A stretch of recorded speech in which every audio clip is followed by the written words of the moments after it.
तो आगे बढ़ते हैं और हिंदी का महत्वपूर्ण चैप्टर देखेंगे जो कि होता है समास। समास का मतलब होता है संक्षिप्तीकरण, यानी कि जब दो या दो से अधिक शब्दों को मिला करके एक छोटा और नया शब्द बना दें तो उसे हम समास कहेंगे। समास में आपको शब्दों का मेल दिखेगा, वहीं संधि में आपको वर्णों का मेल दिखता है। तो कई बार संधि और समास में अंतर पूछा जाता है, तो समास में शब्दों का मेल होता है और संधि में वर्णों का मेल होता है। बात करें कि समास के कितने भेद होते हैं, तो समास के मुख्यतः 6 प्रकार होते हैं, जिसमें है अव्ययी भाव समास, तत्पुरुष समास, कर्मधारय, द्विगु, द्वंद्व और बहुब्रीहि। कई बार आपको इससे अलग भी ऑप्शन मिलेगा, लेकिन आपको हमेशा और हमेशा 6 कोई ट्रिक करना चाहिए। यहाँ पर हम एक एक समास को देखते हैं, जिसमें से पहला है अव्ययी भाव समास। तो अव्ययी भाव समास का ये मतलब होता है कि जो इसमें पहला पद होता है ये अव्यय होता है और उसका अर्थ प्रधान होता है, इसलिए हम इसे अव्ययी भाव समास कहते हैं। अब अव्यय पद का क्या मतलब है कि अगर हम लिंग वचन कारक इसमें नहीं बदलता है, वो हमेशा एक जैसे रहता है, तो इसे हम कहते हैं अव्यय। अब इसके उदाहरण देखिए, क्योंकि परीक्षा में आपसे उदाहरण ही पूछा जाएगा। तो यह है यथाशक्ति। अब यहाँ पर है शक्ति के अनुसार, यानी कि इसमें जो पहला पद है यह अव्यय प्रधान होता है। यथाक्रम, क्रम के अनुसार। प्रतिदिन, यानी कि प्रत्येक दिन। प्रतिवर्ष, यानी कि हर वर्ष। आजन्म, यानी कि जन्म से लेकर।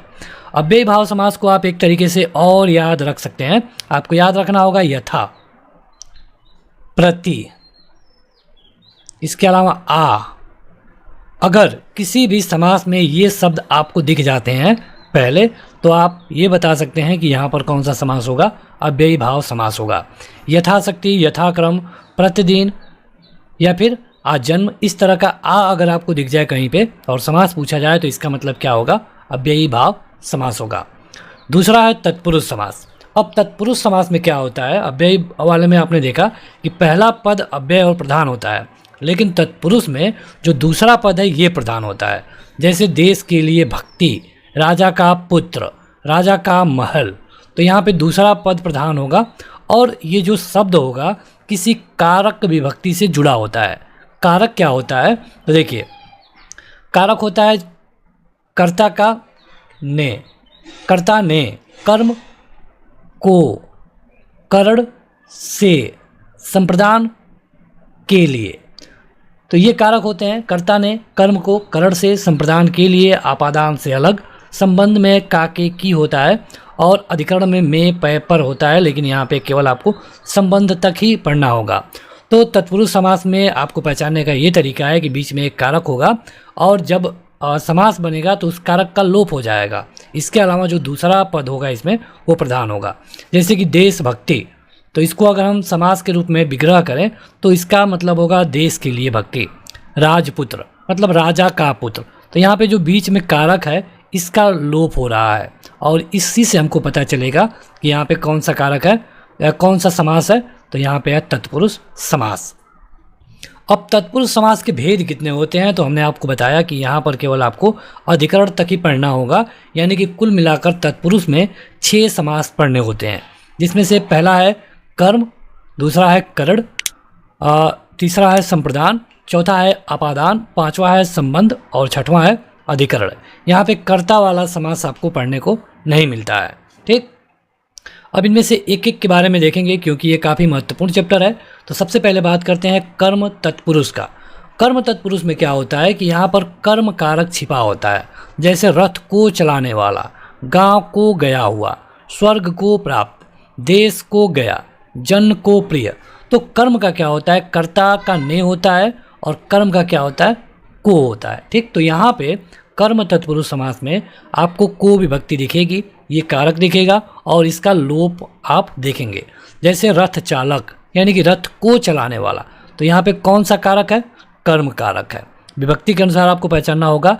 ग्रामगत यानी कि ग्राम को गया हुआ, स्वर्ग प्राप्त स्वर्ग को प्राप्त, देशगत देश को गया हुआ, जनप्रिय जन को प्रिय। तो इस तरह आप शब्द देख करके जब उसका विच्छेद करेंगे तो आप जान पाएंगे कि यह कौन सा समास है। बात करते हैं करण की।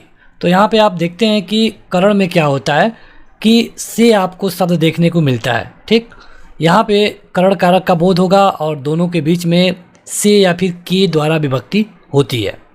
अब यहाँ पे देखिए स्वचरित, तो स्वयं के द्वारा रचित, ठीक।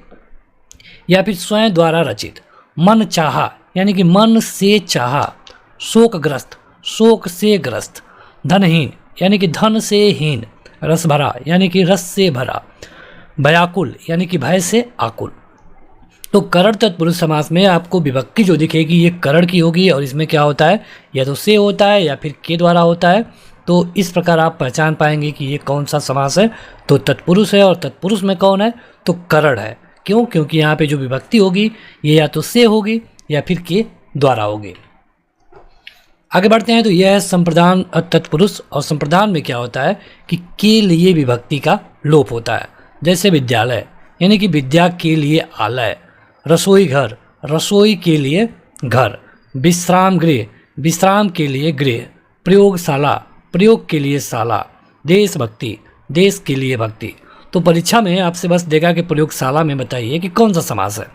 तो जब आपको परीक्षा में इस तरह देगा तो आपको उसे तोड़ना होगा। प्रयोगशाला को आप तोड़ेंगे किस तरह, प्रयोगशाला मतलब क्या होता है, जहाँ प्रयोग किया जाता है, यानी प्रयोग के लिए शाला। तो यहाँ पे कौन सी विभक्ति आ गई, के लिए। और के लिए किस कारक में होता है, तो संप्रदान में होता है। यानी कि आप बता देंगे कि यहाँ पे है संप्रदान तत्पुरुष समास। आगे बढ़ते हैं। तो यह है आपादान। आपादान में क्या होता है कि यहाँ पर से ही आपको देखने को मिलता है, लेकिन यहाँ पे जो आपको अर्थ मिलता है ये अलग होने का भाव होता है।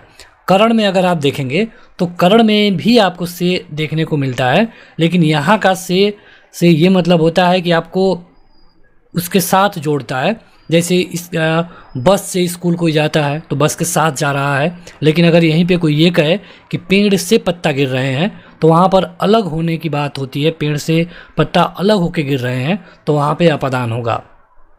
कहने का मतलब ये है कि करण और अपादान दोनों में से होगा, लेकिन अपादान में आपको अलग होने की बात पता चलेगी। जैसे कि पाप से मुक्त, पाप मुक्त, देश निकाला, देश से निकाला। तो यहाँ पर इस से को देख करके आप बताएंगे कि कौन सा समास है। तो यहाँ पे अलग होने की बात हो रही है, यानी कि हो जाएगा आपादान तत्पुरुष समास। अगर आप कारक विभक्ति वाला सेक्शन नहीं देखे हैं तो आप उसे देखिए, उसके बाद ही आप समास को पढ़िएगा, तभी आपको ज़्यादा फायदा होगा। पथ भ्रष्ट यानी कि पथ से भ्रष्ट, पदच्युत यानी कि पद से च्युत, रोग मुक्त यानी कि रोग से मुक्त। यहाँ पे हर जगह आपको से दिख रहा है, लेकिन इस से का मतलब अलग होना है। जैसे पाप से अलग होना, पाप से मुक्त, देश से अलग होना यानी कि देश से निकाल देना, पथ से भ्रष्ट यानी कि जो पथ है उससे भ्रष्ट हो जाना, हट जाना, पद से हटा देना, रोग से मुक्त हो जाना। तो से है, से करण में भी होता है, अपादान में भी होता है, लेकिन जहाँ से का मतलब अलग होना हो वहाँ पे अपादान होगा। अगला है संबंध तत्पुरुष, और संबंध में क्या होता है, आपको का के की देखने को मिलता है। जैसे राजा का पुत्र, राजपुत्र, तो ये है का। लोकतंत्र, लोक का तंत्र, जल की धारा, मूर्ति की पूजा, देश की रक्षा, सीमा की रेखा। तो जहाँ पर का के की वाला संबंध देखने को मिले वहाँ पे क्या होगा, संबंध तत्पुरुष समास। आगे बढ़ते हैं अंतिम तत्पुरुष की तरफ। तो ये है अधिकरण तत्पुरुष समास। अधिकरण में क्या होता है कि आपको या तो में मिलेगा या फिर पर मिलेगा। जैसे कार्य कुशल, कार्य में कुशल, वनवास, वन में वास, आत्मविश्वास, आत्मा पर विश्वास, जलमग्न, जल में मग्न, शरणागत, शरण में आगत, आनंद मग्न, आनंद में मग्न, आप बीती, आप पर बीती। तो अधिकरण तत्पुरुष समास में आपको या तो जो कारक या विभक्ति होगी में मिलेगी या फिर पर मिलेगा। तो इस तरह आप जान पाएंगे कि ये अधिकरण तत्पुरुष है। तो यहाँ पे आपने क्या देखा कि तत्पुरुष में आपको कारक विभक्ति देखने को मिलती है। तत्पुरुष समास 6 प्रकार का होता है। इसमें कर्ता नहीं होता है, शुरू होता है कर्म से और कहाँ तक जाता है, अधिकरण तत्पुरुष तक। अब यहाँ पे तत्पुरुष समास के उपभेद भी होते हैं, जिसमें से पहला है नत तत्पुरुष समास, और इसके 2 भेद होते हैं, उपपद तत्पुरुष समास और दूसरा लुप्त पद तत्पुरुष समास। तो ये आपसे परीक्षा में ना के बराबर ही पूछा जाता है, केवल आपसे तत्पुरुष के बारे में पूछा जाएगा और तत्पुरुष में जो भेद होते हैं उनके बारे में क्वेश्चन पूछा जा सकता है। लेकिन अगर आप उपपद तत्पुरुष के बात करें तो यहाँ पे क्या होता है कि ऐसा उत्तर पद जो स्वतंत्र रूप से प्रयुक्त ना हो करके प्रत्यय के रूप में लगता है उसे हम कहते हैं उपपद तत्पुरुष समास। अब प्रत्यय क्या होता है, तो प्रत्यय मतलब कि ये किसी भी शब्द के पीछे लगता है और उसका अर्थ बदल देता है। जैसे नभ, नभ मतलब क्या होता है? आकाश। और चर, चर मतलब कि विचरण करने वाला, यानी कि नभ चर। तो पहले नभ का मतलब आकाश था, लेकिन जब चर लग गया तो ये पक्षी, इस पूरा का मतलब मिला के क्या हो गया? पक्षी। नभ चर यानी कि आकाश में विचरण करने वाला। तो जो ये पीछे लग रहा है इसे हम क्या कहेंगे? प्रत्यय कहते हैं। जो लुप्त पद तत्पुरुष समास है, इसमें क्या होता है कि कोई कारक का चिन्ह अकेला लुप्त ना होकर के पूरे पद के सहित लुप्त हो जाता है। जैसे दही बड़ा, दही में डूबा हुआ बड़ा, इसको हम क्या कहते हैं? दही बड़ा। तो यहाँ पे केवल में लोप नहीं हो रहा है, इतना पूरा लोप हो जा रहा है, दही में डूबा हुआ। तो जब इस तरह का कंडीशन आपको देखने को मिले कि जब वहाँ पे जो कारक हो अपने साथ एक पूरे पद को लुप्त कर दे, तो यहाँ पे क्या होगा? लुप्त पद तत्पुरुष समास। ऊंट गाड़ी यानी ऊंट से चलने वाली गाड़ी, यहाँ पे कितना लुप्त हुआ है? इतना। तो अगर से गायब होता तब आप बता देते कि या तो ये करण होगा या फिर अपादान होगा। अगर अलग होने वाली स्थिति होगी तो अपादान होगा, और साथ रहने वाली स्थिति होगी तो करण होगा। लेकिन जब इतना पूरा गायब होगा, पूरा एक पद ही गायब हो जाए, तो उसे हम क्या कहेंगे? लुप्त पद तत्पुरुष समास। पवन चक्की, पवन से चलने वाली चक्की, तो यहाँ पर भी आपको इतना गायब होता हुआ दिख रहा है, यानी कि ये होगा लुप्त पद तत्पुरुष समास। एक तत्पुरुष समास जो कि कई बार पूछा जाता है, जिसको नॉर्मली आप कहीं छोटे बुकों में आप नहीं पाएंगे, तो ये है नत तत्पुरुष समास। और नत का मतलब बस आप इतना जान लीजिए कि जहाँ पर निगेटिव बात हो, निषेधात्मक बात हो, जहाँ पे मना किया जाए, मतलब किसी के आगे न लग जाए, तो वहाँ पे होता है नत तत्पुरुष समास। जैसे कि असभ्य, तो यहाँ पे क्या है? सभ्य नहीं, या फिर न सभ्य, तो ये हो गया नत। न आदि, न संभव, न अंत, तो यहाँ पर निगेटिव बात आ जाए वहाँ पे क्या होगा? नत तत्पुरुष समास। आगे बढ़ते हैं तो यह है कर्मधारय समास। कर्मधारय समास में क्या होता है कि जो बाद वाला पद होता है ये प्रधान होता है, मतलब दूसरा वाला पद। और यहाँ पर जो आपको एक चीज़ देखने को मिलेगी जिससे आप इसे देखते ही पहचान जाएंगे, ये है विशेषण और विशेष्य का होना, या फिर उपमेय या फिर उपमान का होना। विशेषण और विशेष्य का क्या मतलब होता है? यहाँ पर किसी के बारे में विशेषता बताई जाती है या फिर किसी की तुलना किसी से की जाती है। तो अगर आपको कहीं पर किसी की विशेषता बताया हुआ दिखे तो आप आसानी से अनुमान लगा सकते हैं कि वहाँ पर कर्मधारय समास हो सकता है। यहाँ पर उत्तर प्रधान होगा और विशेषण विशेष्य और उपमेय उपमान वाली बात आपको दिखेगी। जैसे कि चरण कमल, यानी कि कमल के समान चरण। यहाँ पर आप देखेंगे तो चरण की विशेषता बताई गई है और चरण की उपमा दी गई है, कैसे? कमल के जैसा। तो जहाँ पर किसी की उपमा दी जाए किसी से भी, या फिर किसी के बारे में विशेषता बताई जाए, तो वहाँ पे क्या होगा? कर्मधारय समास। नील गगन, नीला है जो गगन, मतलब गगन की विशेषता बताई गई है कि गगन कैसा है? नीला है, तो इसलिए यहाँ पे क्या होगा? कर्मधारय समास होगा। चंद्रमुख, चंद्र के जैसा मुख, मुख की विशेषता बताई गई है कि मुख कैसा है? चंद्र के जैसा है, यानी कि यहाँ पे कर्मधारय होगा। पीताम्बर, पीत है जो अंबर, मतलब ऐसा जो कि पीला है एकदम, तो इसको हम कहेंगे यहाँ पे कर्मधारय। महात्मा, ऐसी आत्मा जो कि महान हो, तो यहाँ पर भी वही समास होगा। लाल मणि, ऐसी मणि जो कि लाल हो, इसको हम लाल मणि कहते हैं, तो यहाँ पर भी कर्मधारय होगा। महान है जो देव, यानी कि महादेव, और महादेव शब्द में भी कर्मधारय समास होगा। परीक्षा में आपसे सीधे पूछा जाएगा कि महादेव में कौन सा समास है, तो आपका सही उत्तर होगा कर्मधारय समास। आगे बढ़ते हैं तो यह है द्विगु समास। अब द्विगु समास में आपको एक चीज़ देखना होगा और इसी चीज़ से ही आप पता लगा पाएंगे कि ये द्विगु है। द्विगु का मतलब होता है संख्यावाचक, मतलब जहाँ पर भी आपको शुरू में कोई संख्या दिख जाए, 1 2 3 4 5 6 10 20 50, तो वहाँ पे कर्मधारय समास होगा। अब जैसे कि यहाँ पे आप देखेंगे कि नौ ग्रह का अगर आप समास विग्रह करें तो होगा कि 9 ग्रहों का समूह। तो यहाँ पे आप क्या देख रहे हैं कि एक नंबर है जो कि आगे है और इस तरह आपको दिखेगा, तो ये द्विगु समास हो सकता है। दोपहर, यानी कि यहाँ पे 2 है, 2 पहरों का समाहार, तो जहाँ पर कोई नंबर दिख जाए वहाँ पे क्या होगा? द्विगु समास। त्रिवेणी, यानी कि 3 बेड़ियों का समूह। पंचतंत्र, 5 तंत्रों का समूह। त्रिलोक, यानी कि 3 लोकों का समाहार। शताब्दी, यानी कि 100 अब्दों का समूह। तो यहाँ पे भी एक नंबर है, जहाँ पर इस तरह आपको नंबर दिख जाए 1 2 3 4 10 100 1000 लाख, तो वहाँ पे क्या होगा? द्विगु समास होगा। बात करते हैं अगले समास की, जो कि है द्वंद्व। द्वंद्व समास में क्या होता है कि दोनों पद प्रधान होते हैं और इसमें कोई भी पद गौण नहीं होता है। मतलब दोनों की जो क्षमता है उतना ही होती है, किसी के बिना ये शब्द आगे नहीं बढ़ सकता। और देखने में कई बार ये आपको मिलता है कि ये जो शब्द होते हैं आपस में विलोम होते हैं, लेकिन ऐसा हमेशा नहीं होता है। बस आपको ध्यान रखना है कि कुछ जगहों पे ये विलोम होते हैं लेकिन हमेशा नहीं। अगर इनका जब विग्रह किया जाता है तो बीच में क्या होता है, और होता है, अथवा होता है, या होता है, या फिर एवं होता है। तो इस तरह के शब्द आपको दिख जाए तो आप ये मान सकते हैं कि यहाँ पे द्वंद्व समास हो सकता है। जैसे देखिए जल वायु, मतलब कि जल और वायु। पाप पुण्य, पाप और पुण्य, तो बीच में क्या है, और है। तो इसके अलावा अगर आप देखेंगे तो ये दोनों एक दूसरे के विलोम है। नर नारी, यहाँ पर भी एक दूसरे के विलोम है, तो यहाँ पर भी क्या होगा, द्वंद्व समास होगा। माता पिता, गुण दोष, देश विदेश।